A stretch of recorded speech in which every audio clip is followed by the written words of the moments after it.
हाल ही में इस्लामाबाद में चीन के मंत्री लियो जियांचाओ ने पाकिस्तान में चीन के पूंजी निवेश को आंतरिक स्थिरता और बेहतर सुरक्षा व्यवस्था की शर्त के साथ जुड़ा बताया।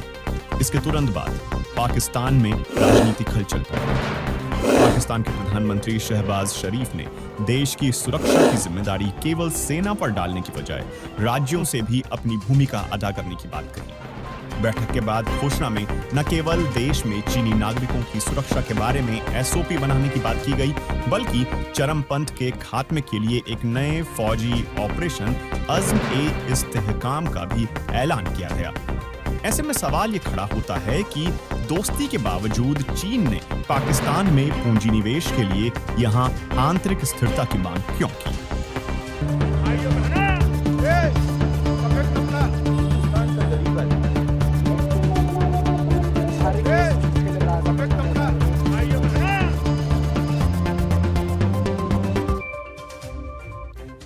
इस्लामाबाद में पाक चीन एडवाइजरी मैकेनिज्म बैठक को संबोधित करते हुए चीन के मंत्री लियो जियांचाओ ने पाकिस्तान के सभी राजनीतिक नेतृत्व के सामने यह स्पष्ट किया कि पूंजी निवेश के लिए सुरक्षा की स्थिति को बेहतर बनाना होगा। चीन के मंत्री ने कहा कि पाकिस्तान के मामले में मूल रूप से सुरक्षा की स्थिति ऐसी बात है जो चीनी पूंजी निवेशकों के भरोसे को ठेस पहुंचा रही है।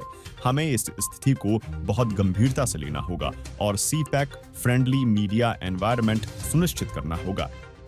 चीन पाकिस्तान इकोनॉमिक कॉरिडोर यानी सीपैक के मामलों पर गहरी नजर रखने वाले पत्रकार और विश्लेषक की राय है कि पूंजी निवेश के बारे में पाकिस्तान और चीन का स्टैंड अलग-अलग है।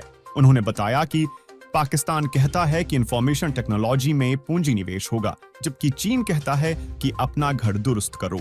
अब वह पूंजी निवेश में दिलचस्पी नहीं ले रहा है।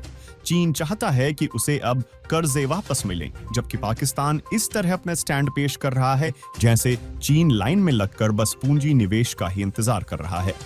चीन के मंत्री लियो जियांचाओ ने प्रधानमंत्री शहबाज शरीफ और सेना प्रमुख जनरल आसिम मुनीर से भी मुलाकात की। उन मुलाकातों के तुरंत बाद प्रधानमंत्री की अध्यक्षता में नेशनल एक्शन प्लान की एपेक्स कमेटी की बैठक बुलाई गई, जिसमें चरमपंथ के खात्मे के लिए सेना की ओर से ऑपरेशन अज़्म-ए-इस्तेहकाम शुरू करने की मंजूरी भी दी गई। चीन के दौरे के बारे में नकारात्मक बातों पर शहबाज शरीफ का कहना था कि राष्ट्रीय नैरेटिव को दागदार बनाने की मुहिम को नाकाम बनाना होगा।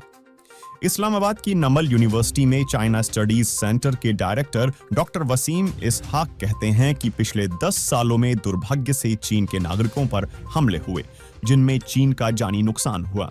अब चीन ने यह तय कर लिया है कि वह वहीं पूंजी निवेश करेगा जहां सुरक्षा की स्थिति बेहतर होगी, क्योंकि चीनी नागरिकों की सुरक्षा पर वह कोई समझौता नहीं करेगा।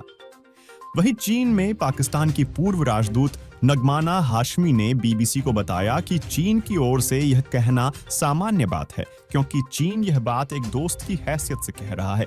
उनकी राय में दोनों देश एक ही सोच रखते हैं।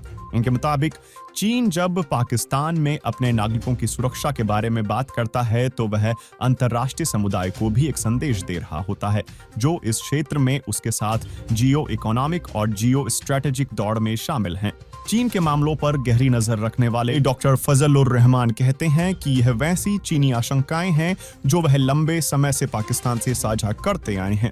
उनके अनुसार पाकिस्तान भी यह विश्वास दिलाता आया है कि वह इन आशंकाओं को दूर करेगा। बाकी आपका इस खबर पर क्या विचार है, हमें कमेंट में बताएं और वार्ता 24 न्यूज चैनल को सब्सक्राइब करें।